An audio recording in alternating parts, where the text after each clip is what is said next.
दुनिया के बुलंद तरीन और गहरे तरीन मकामात पर पाकिस्तानी परचम साथ लेकर जाने वाली पहली अमरीकन खातून वेनेसा ओब्रायन इन मकामात तक रसाई हासिल करके गिनीज वर्ल्ड रिकॉर्ड में अपना नाम दर्ज करा चुकी हैं, जिस पर आर्मी चीफ ने वेनेसा ओब्रायन से मुलाकात की। ISPR के मुताबिक आर्मी चीफ ने वेनेसा ओब्रायन की कामयाबियों को सराहा। वेनेसा रॉयल जियोग्राफिक सोसाइटी की फेलो हैं, एजाजी मुशावरती बोर्ड की मेंबर हैं, साइंसी और एक्सप्लोरेशन सोसाइटी और पाकिस्तान के लिए खैर सगाली की सफ़ीर हैं। और आज ख़ास तौर पर हमारे साथ मौजूद हैं अमरीकी को पहमा खातून वेनेसा ओब्रायन। हेलो वेनेसा, अस्सलाम वालेकुम। Walaikum salam. So you learned that much of Urdu. How are you? It's a pleasure to be here. We are good, and it's great to have you over here in our show.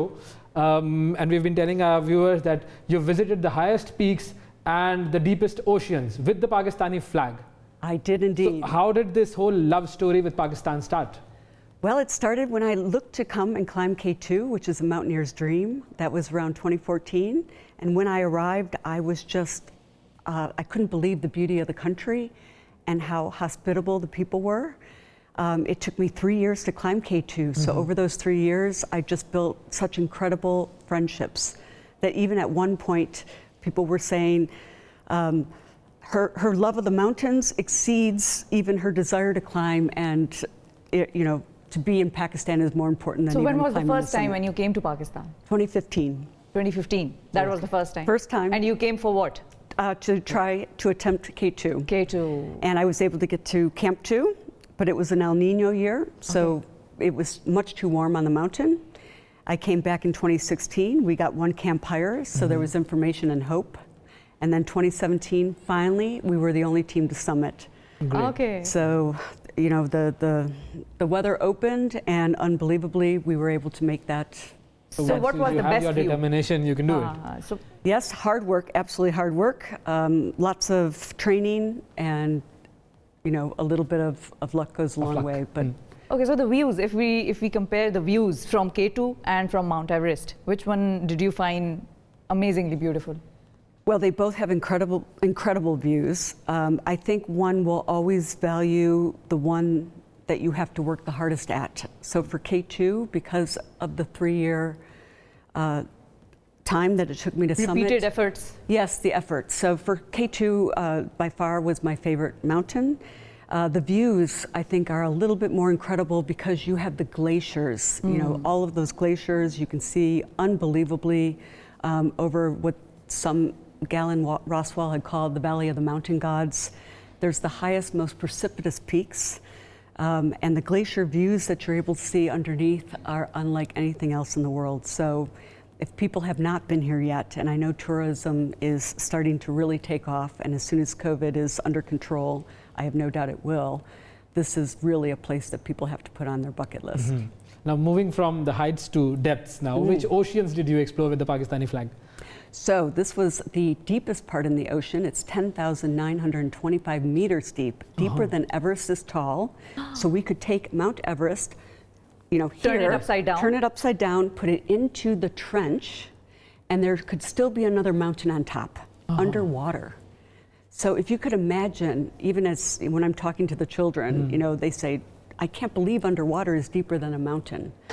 And it's the same plate tectonics, so, you know, an oceanic plate subducts under the continental plate, it forms the trench. Our mission was in a 2-person submersible to go 4 hours deep, to survey the bottom of the ocean, 3 hours across, 4 hours up. Okay. And there is so how many hours within the ocean? It's 11 hours round trip.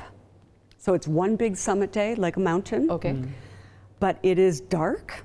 There's a whole lot of pressure. No noise, no sound. No sound, incredibly dark. At the very bottom, it looks almost like you're landing on the moon. Okay. Because there's sediment.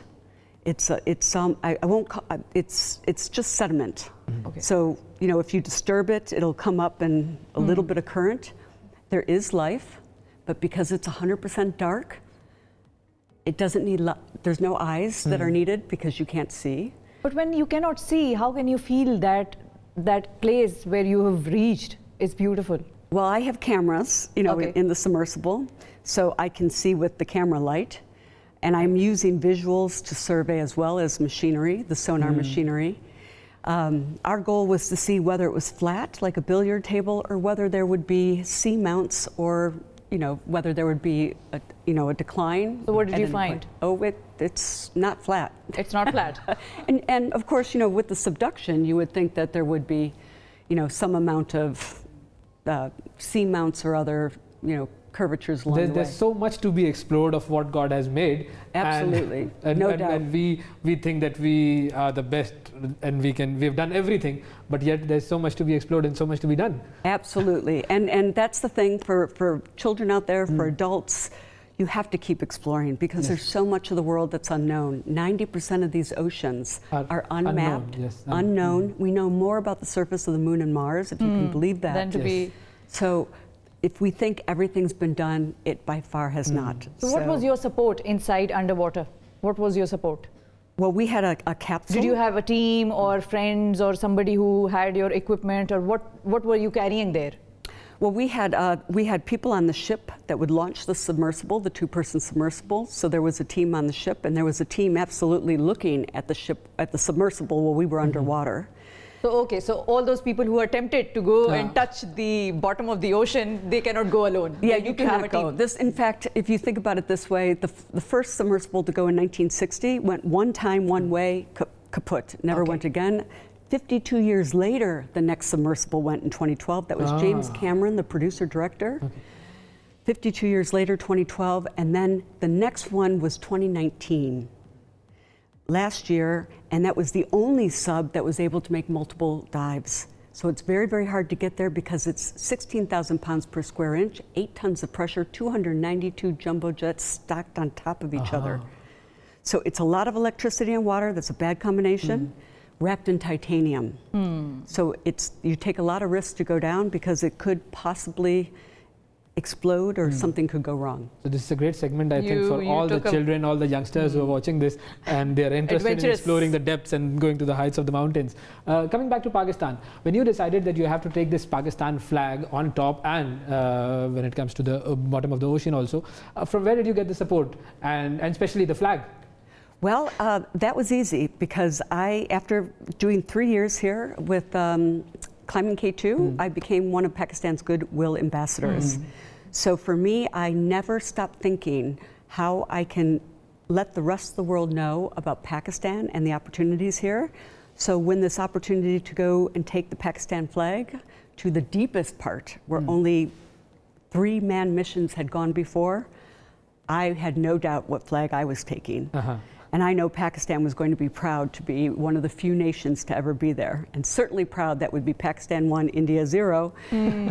So I know you also know about that, right? So I look for opportunities in everything I do to showcase what a wonderful country this is. That is one job of mine that I am very proud to carry. And we are also proud of you. And I see that you have become a complete Pakistani with your dress and all. Blue. It's the most wonderful dress in the world. If I could export it to everywhere in the world, every woman looks amazing in this. So they need to know the secrets of the dress of Pakistan. You also need to have a Kashmiri shawl.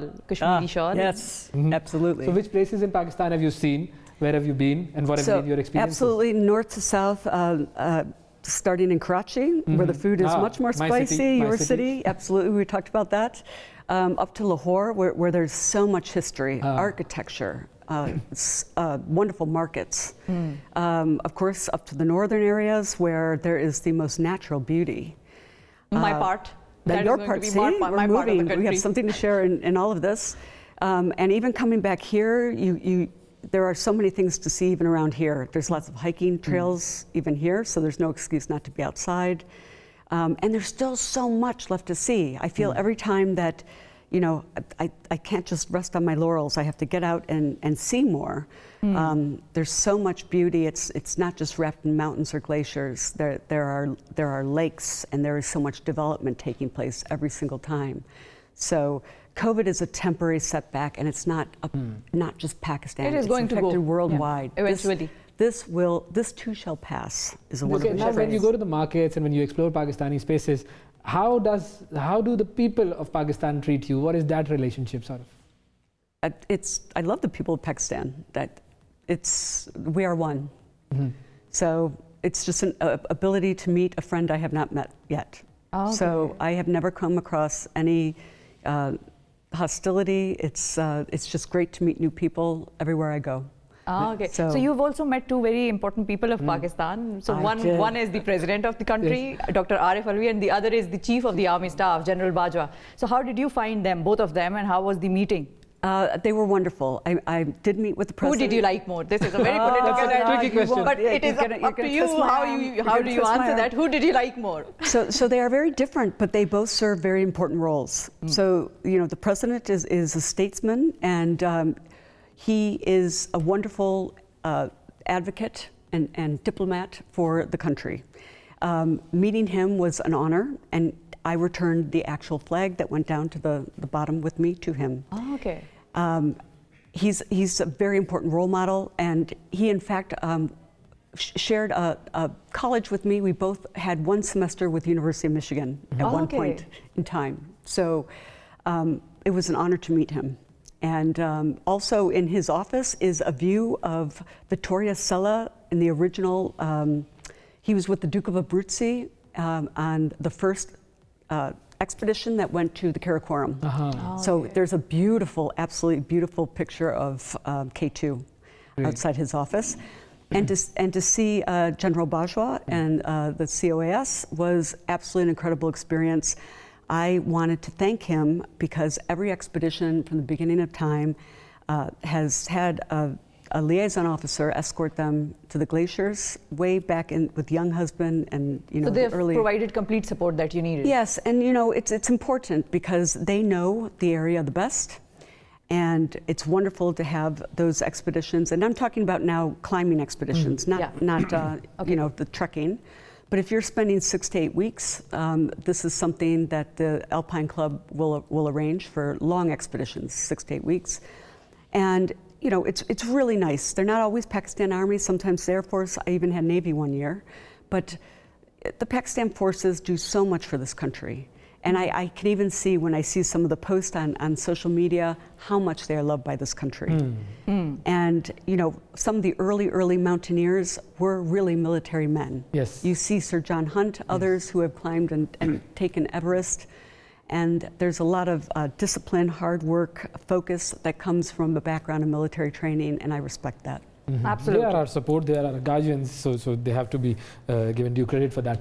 One favorite question that we always ask is, which food did you enjoy having in Pakistan? Oh, I love kebabs. So kebabs. I could have. So we have, you know, hundreds of varieties of kebabs. Which ones particularly did you like? Did you have the so there are chapli kebabs, there are Sikh kebabs, there are shish kebabs, Bihari kebabs. Sikh kebabs, shish kebabs. I mean, I think when I am at... They're from the same family. Yes, I could have those over and over and over again. Okay. And I would export those everywhere I go. Those, in fact, you know, I'm used to expeditions on mountains where the variety, I have no variety. So I would be okay with that every day. So you have no problem. Anytime, you have no problem with spices. No, I like the spices, and that's why somewhere like Karachi is perfect. Yes, okay. that is the biggest problem I have over here. The food over here is not very spicy. mild. Yes. Yeah, very mild. Finally, Venessa, what message are you going to give to the world regarding Pakistan and the people of Pakistan? The people of Pakistan are the most hospitable in the world. If you come to Pakistan, you will make a friend for life. And you have to see this country. There is no more beautiful place, more beauty in one place. If I could add an 8th wonder to the world, it would be here in Pakistan. So there is no doubt in my mind that once COVID is over, this place is going to be the next tourism place. It started early on. We started to see all these Forbes and others start to talk about the top 10 places. This place is going to be amazing once it starts. People start coming for tourism. Watch out. Inshallah. Inshallah. Have you learned this word? Inshallah? Inshallah, yes. Inshallah, God willing. Thank you, Venessa. Thanks a lot for coming over here in our studio. Pleasure to be here. And thank you for coming to Pakistan. And thank you for being a goodwill ambassador of Pakistan. Thank you so much. We hope you enjoy your stay here.